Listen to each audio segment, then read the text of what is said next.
Welcome to the Into the Storm Leaders podcast, where we share real stories from leaders who faced their storms head on, grew through grit, and came out stronger.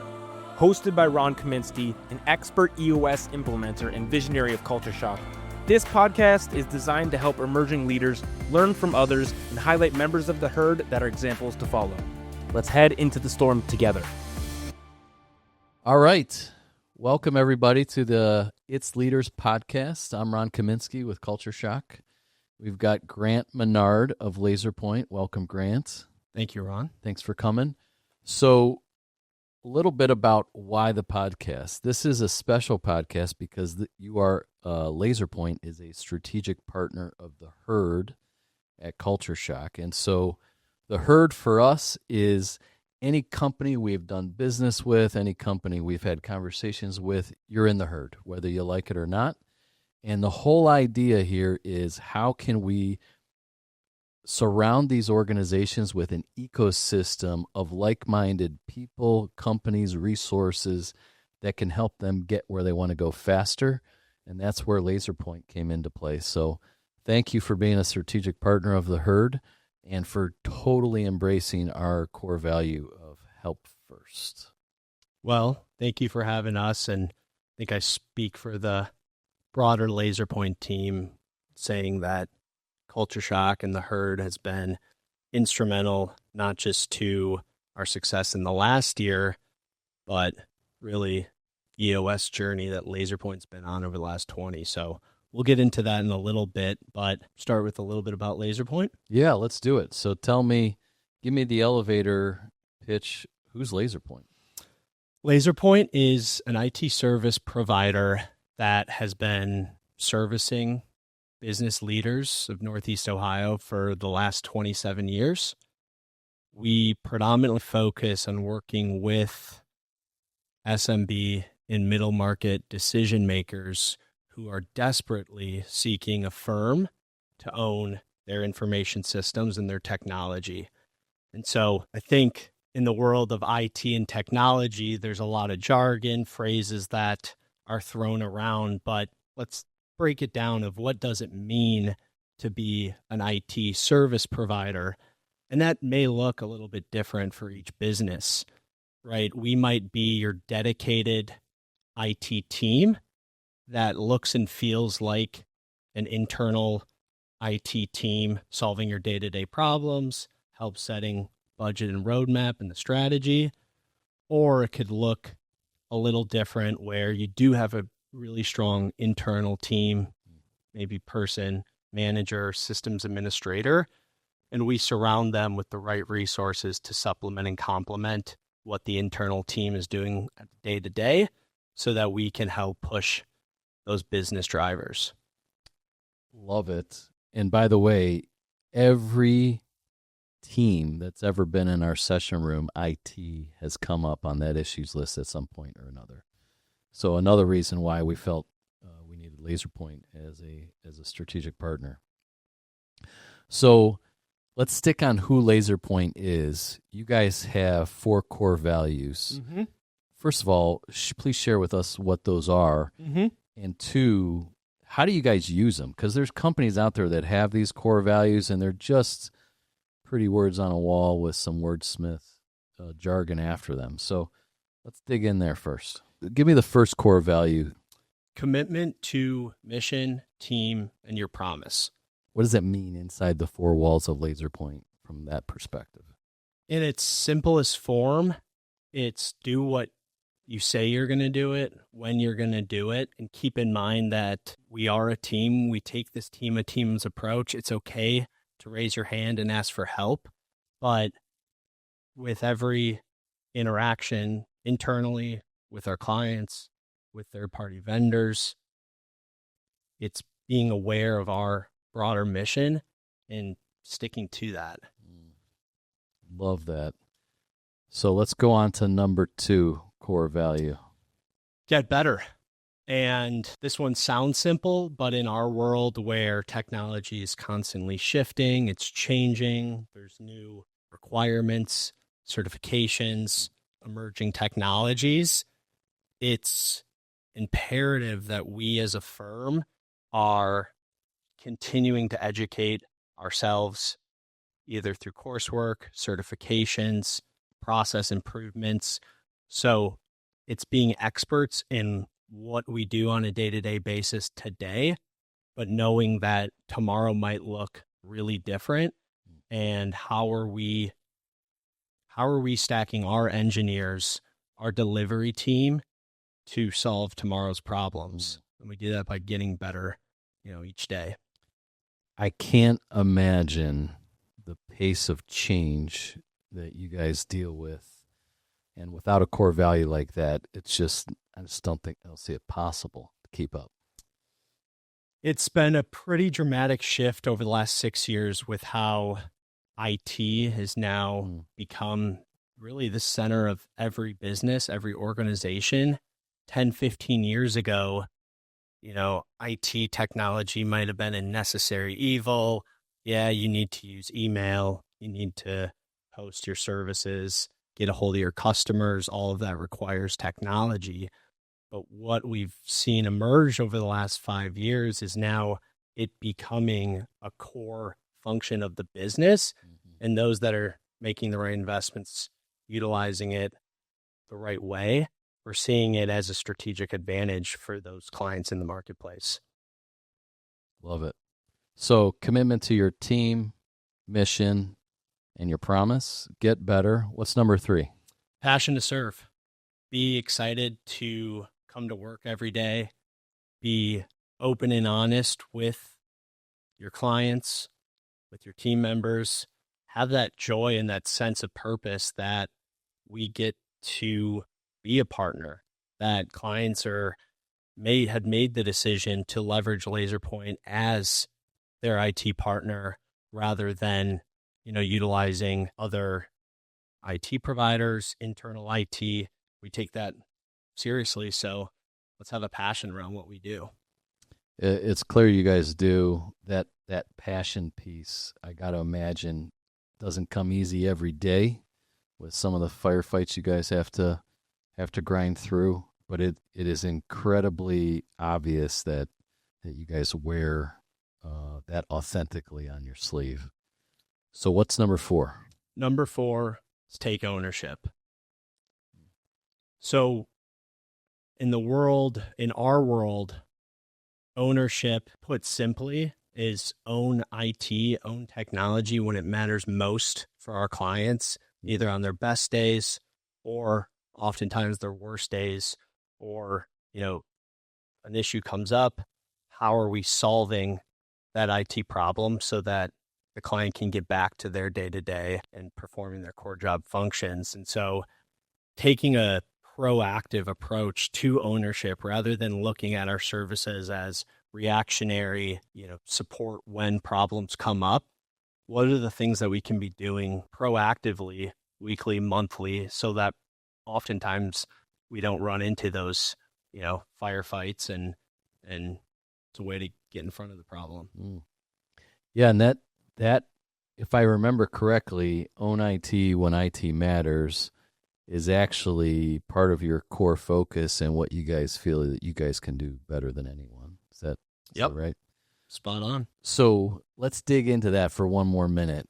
Own IT when IT matters. I'm a marketing agency, or obviously I could see where that comes into play if I'm a hospital system or mission critical information, but what is own IT when IT matters? Give me some examples there. Yeah, well, I think it's a little bit of what we discussed. We've seen this shift 10, 15 years ago. IT was largely a cost center, necessary evil. But now every business is required to implement any sort of strategies in their own base, in their own market. And so what does it mean for IT to matter most, or to own IT when IT matters most? For a marketing company, for example, let's say they are working to roll out a new digital marketing strategy, maybe leveraging AI within their business and their customers to deliver, their own customers' messages better in the digital world.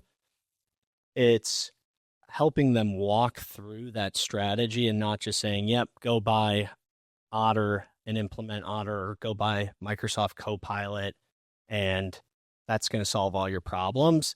But first, starting with their business goals or the business problems that they're trying to solve for, then looking at the risk or reward of that business, of solving for that business goal.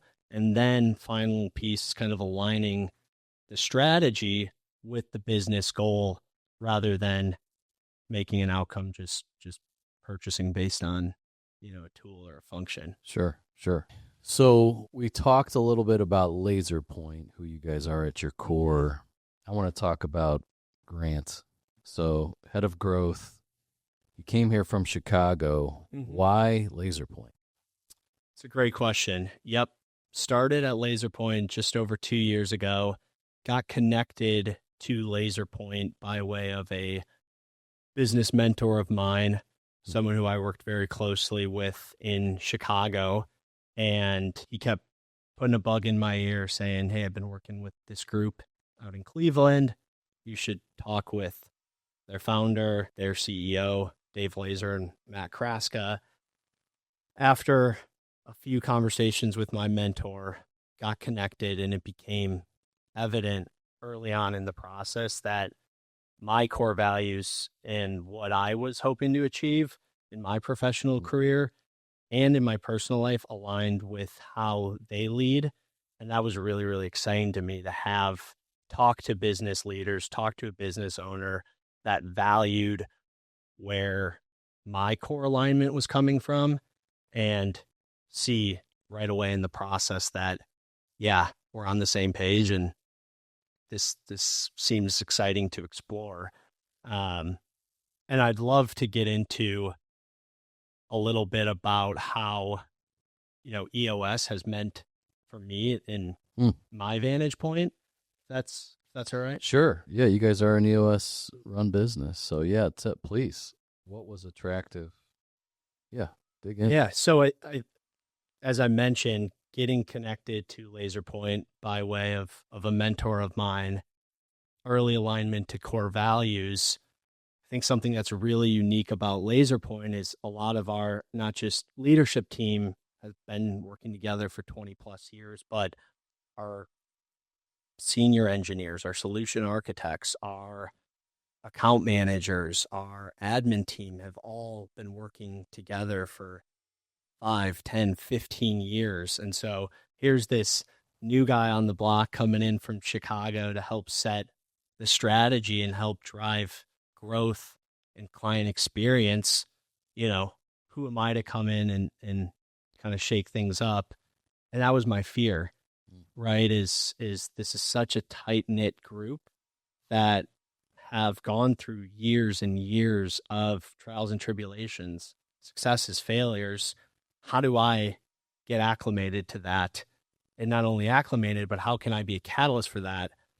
And so by way of LaserPoint being an EOS run business, I think it started, 20 years ago with Dave Laser, our founder, in a Lakewood apartment. And he rolled out EOS for his team of 3. You probably know a bit of the history, a bit more than me. And now fast forward 25 years, because we are an EOS company, because there's transparency across the organization, it's crystal clear from the leadership down to our interns what the quarterly rocks are, what our annual goals are, where accountability falls. And that allowed me to plug in seamlessly and to get up to speed very quickly because there was that transparency, because there was that visibility, but also you see the consistency week after week through weekly L10 pulse meetings. You see it through quarterly TUM meetings or planning sessions. And by that consistent improvement quarter after quarter, you felt like you could slide right in and be a part of those improvements rather than, driving a whole new set of strategy. Sure. That's, you touched on something that really resonated. Your mentor connected you with LaserPoint, and I found that real mentors and leaders in our lives that have made a difference, they're always kind of eyes wide open for opportunities for those they care about and are developing. So that's a pretty cool story how you came to be. So I want to transition a little bit to the LaserPoint approach. Often we can view IT as this black box. It's this unknown thing. You kind of notice it when it's not working. It's hopefully, it is, but why is it a black box? Why is it this big, scary, unknown thing? Well, if I figure it out, I'll let you know. But I can maybe share some of the reasoning. I think, one, yes, technology can be complex. There can be nuances that are tough to understand from a day-to-day management perspective. But I think it's the velocity at which themes, topics are being brought to businesses, changes are occurring, and this disruption we're seeing. Maybe it was remote work force coming through the COVID era, and then the workforce shifts to maybe more a hybrid in-office remote workforce. How do you handle that? What does that mean?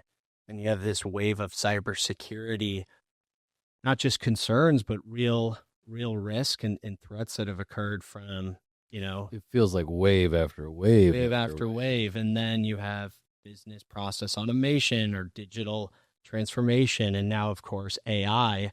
So it constantly feels like as soon as you feel like you're proficient or caught up in one area, there's something else that you need to be looking at. So I think that's one of the reasons why. And two, IT can be scary, and it might not have the same level of ownership or priority in the business as your financial reporting, your HR functions, your marketing strategy. So it sometimes is regarded as this kind of the redheaded stepchild of back office functions. And so it might not get the ownership it requires from the beginning. And let's say the organizations that do have internal IT, especially in the space of SMB and middle market, typically those are teams of one to three, 1 to 5 people, and decisions might be made just within that group. Senior leadership might not be asking internal IT the right questions and therefore not getting the right information back up to the leadership team, or vice versa. Maybe internal IT isn't in the know on the business goals and strategies that the company is setting as intimate as they should be. And so therefore they might be making decisions in silos that don't align to those strategies. So I think it's a culmination. And as a result, you have people who might make purchases on their own. You get misalignment from the tools that you use. I mean, I think we've all been guilty of it, where you hear from a business vendor, consultant, just a friend down the road, of this really cool technology that they've leveraged to transcribe phone calls. So it's like, oh yeah, let's download that.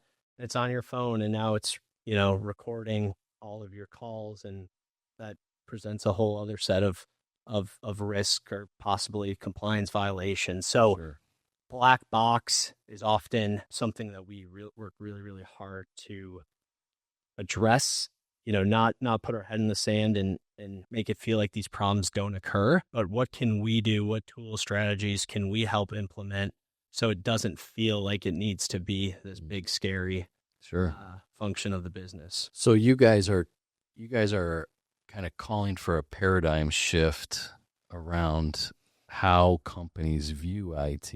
Talk to me about that. Yeah, paradigm shift, the next generation approach, next gen approach. Again, talking through the history that we've seen and really looking back for the last 5 years, businesses have felt, okay, we know that there is risk by not doing something, either from a cybersecurity, maybe from a digital transformation, possibly with AI for those that have started down that journey. And the old way of thinking is that, okay, in order to de-risk or solve this problem, let's go buy this tool. Let's go implement this product or solution to solve the problem. And so what we found through that is a number of those tools, solutions may be underutilized. The investment may be much more significant than what was initially calculated. You get people may not properly be using those tooling or solutions. And again, you see those one-off people might be going rogue and changing course, buying a different product or solution. So the shift that we're really focused on and help leading our clients through is instead of, thinking of IT and technology as a tool or a tool as the strategy, we look at the business problem or business benefit. What are we trying to solve for? And then we align the strategy to that business problem. For example, and what I mean by that is, let's stay on the topic of AI. CEO comes back from a conference. Their competitors are talking about how they're using AI. They're talking about how they are using Microsoft Copilot to transcribe interview sessions, meetings with clients, how that then integrates with email recaps, and it's making their life so much better. CEO then goes back to his internal team and says, hey, competitor has Copilot. You mean a visionary's bringing back ideas that we should implement next week? Exactly. Never heard anything of the sort. Exactly. Never. As the integrator is sitting there wanting to pull his head out. But CEO is CEO. So they say, in this scenario, strategy is implement AI. The action then, the team goes out, looks at a couple different products, might listen to a couple different demos. Ultimately, they understand the cost on Copilot. They go implement Microsoft Copilot. That's the old way. The new way is, all right, CEO comes back from that same conference. He or she's excited about implementing AI. And immediately there, if we're leading our clients and giving them the confidence they should in those discussions, it's, okay, CEO, what are we solving for by implementing AI? Oh, well, I want the time required after a meeting to transcribe those meeting notes and send it out to the clients to be reduced by 10x. Okay, so that's a real business problem that you're solving for. If your team is spending 30 minutes after every meeting, writing down their notes, sending them out to the client, maybe follow-up tasks, that's something we can solve for. And then you measure the risk reward. Okay, by having a AI agent transcribe meetings, we can solve 15 minutes for every team member across 10 meetings a day. That's a lot of time saved, 2.5 hours in that math equation I just made up. But okay, what would you get? What is the value of 2.5 hours back in your week?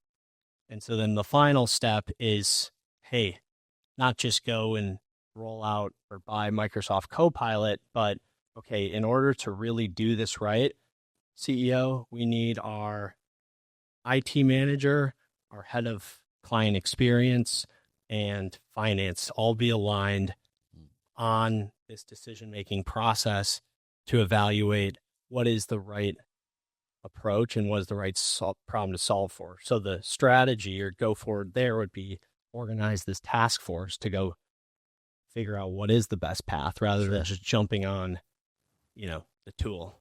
So there's two things that you said that absolutely resonate with me. The first one is this concept of tools aren't the strategy. I can't tell you how many companies have said, we need to do a better job of leveraging our CRM, right? And we need a new CRM, actually. And, well, we can put in a new CRM, but it's the behaviors of the leverage of that actual tool that where all the ROI is coming from, right? And so that to me is like, we're on the same song, and on the same page. One of the things I'll ask in the session is, are you competing, is one of your differentiators, your three uniques, technology?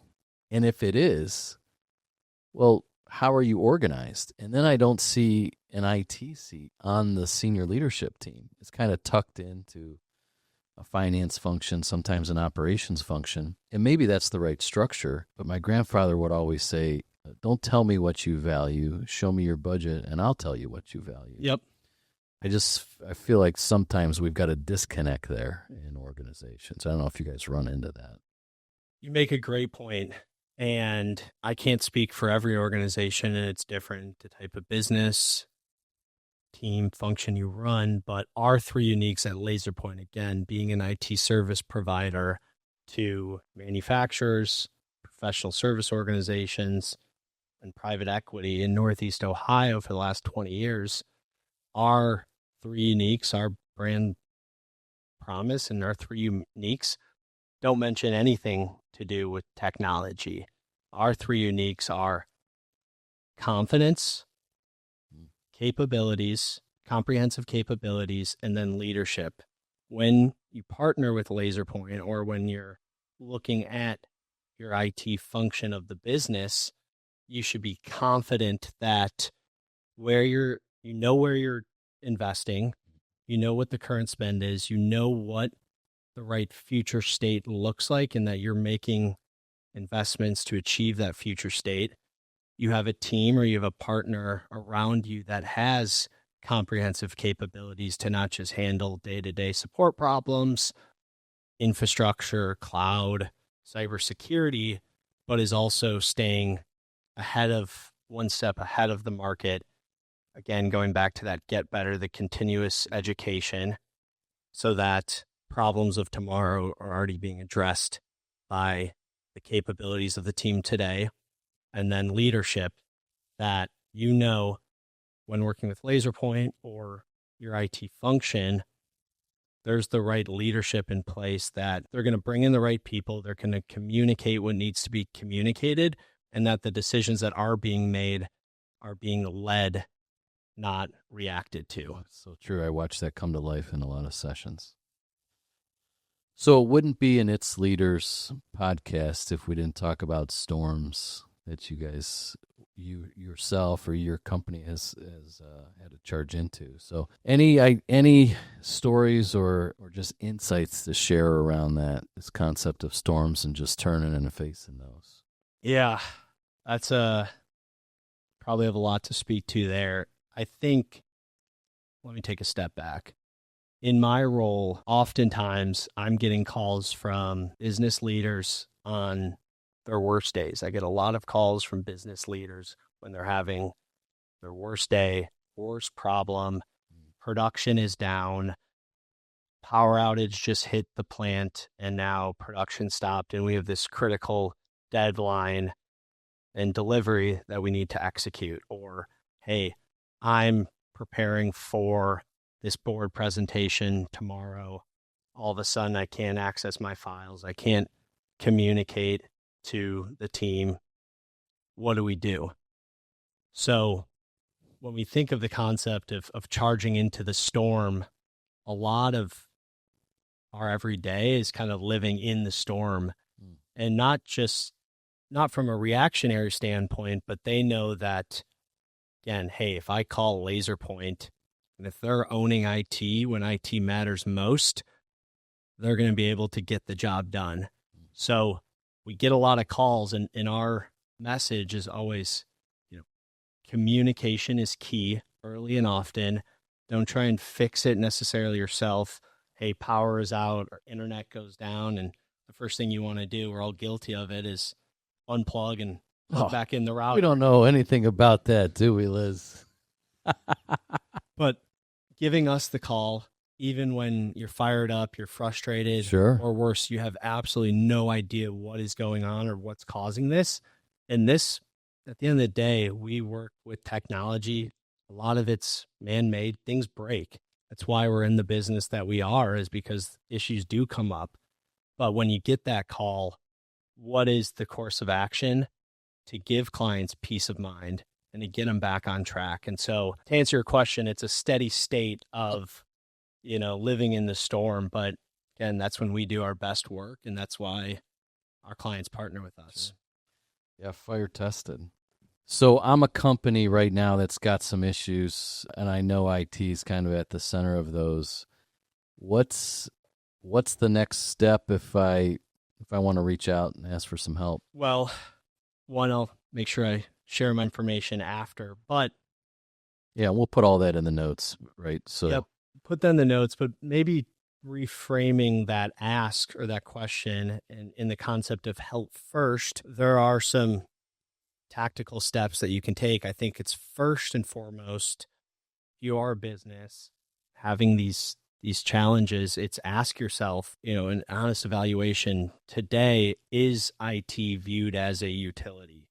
Are we constantly reacting and reactive problem solving? Are we just focused on uptime or tickets? Have we prioritized the tool as the strategy? And does IT react to business decisions? If all that's a yes, then, yes, I think you need help, because again, that's the old way, the old approach versus focusing as IT as a business function and how IT shapes those business decisions, not the other way around. So I would ask yourself that. Now, where to start if, okay, yep, I've done that honest evaluation. I see where the gaps are and I need to make that shift. I think it's get alignment, get the right team on board to solve the business problem you're having, not to solve the IT issue or the product issue that you're having. Early and often, get alignment to the right team, and then look at your current, roadmap, budget, and see where there is wiggle room. Have you over invested in products versus the right services to solve? Does your internal IT team have the right people, processes around them to support the business? And then I think the third step is where we can help with is analyzing and understanding what is the risk reward of investing in IT the right way as a strategic advantage, rather than, again, a black box cost center. So you guys, I think you guys refer to this as a think session. That's your help first offer back to the herd. Yep. Am I correct? Exactly. Yep. Yeah, I love that, because one of the things we value in the EOS operating system is the clarity break. And for the most part, clarity breaks are a one-off thing, or are an individual thing I'm doing with myself just to find some clarity on an issue, a topic, an objective, etc. But sometimes we need some help in those clarity breaks. So that's something that you guys are offering back to the herd is just a think session with those key people. Spot on. Yep. And we'll there's a set of questions that I can share out that help prepare for what you're going to get out of that think session. But what you described is exactly where we can help. Yeah, I will say this. We are really lucky to have LaserPoint in our corner for the herd. We work with a lot of amazing companies, and some of them even IT providers just like LaserPoint. Like you mentioned, been around the block with LaserPoint now for a couple decades, and it's been an absolute joy to watch the journey the organization's been on. And now under the leadership of Matt Kraska steering the ship, you guys are doing some pretty great things. So yeah, I appreciate you saying that. But I think any great partnership goes both ways. And truthfully, again, I think I shared a little bit about my journey into LaserPoint, and because of the decades of work and development with CultureShoc and through EOS, allowed someone like me as the head of growth who leads strategy in the marketplace, our client experience and operations, to quickly get up to speed and feel like I was a part of the team and get the right alignment early so that I can start contributing to those weekly, monthly, quarterly, and annual goals that our firm is going after. So that's the first thing. And the second, really since this herd was formed about a year ago, it's been, what an opportunity for Matt Kraska as our visionary Andrew Calori as our integrator and our COO to be in a room with other visionaries talking in real time about problems that they're having in their business, in their organization, and having 20 visionaries trying to solve and discuss those problems is pretty powerful. And, the sessions that I've been a part of, from sales and marketing to administrative functions of the business to the integration components, being a part of a community where there's 20, 30 other businesses in Ohio, Northeast Ohio, and I know there's some organizations that extend beyond that territory, but these are manufacturers, other professional service organizations, private equity, financial services, and it's pretty powerful when you're in a room going after similar goals and really wanting to improve not just the day-to-day, but how can we be better leaders in our organization, and having leaders going through similar issues. So the herd has been a big piece of LaserPoint's strategy, both with solving problems in the marketplace, but then also taking that back,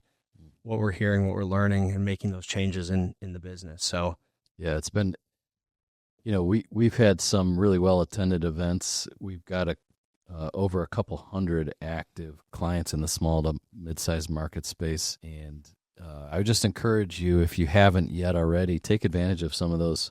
They're completely help-first offerings, us building and solving an issues list for like-minded people that are all familiar with the same operating system. It's been a privilege to have you guys as part of it. Thank you for your time, energy, and effort around it. And more to come. More to come. That's a wrap. Looking forward to it. Thanks again, Ron. Thanks, Grant.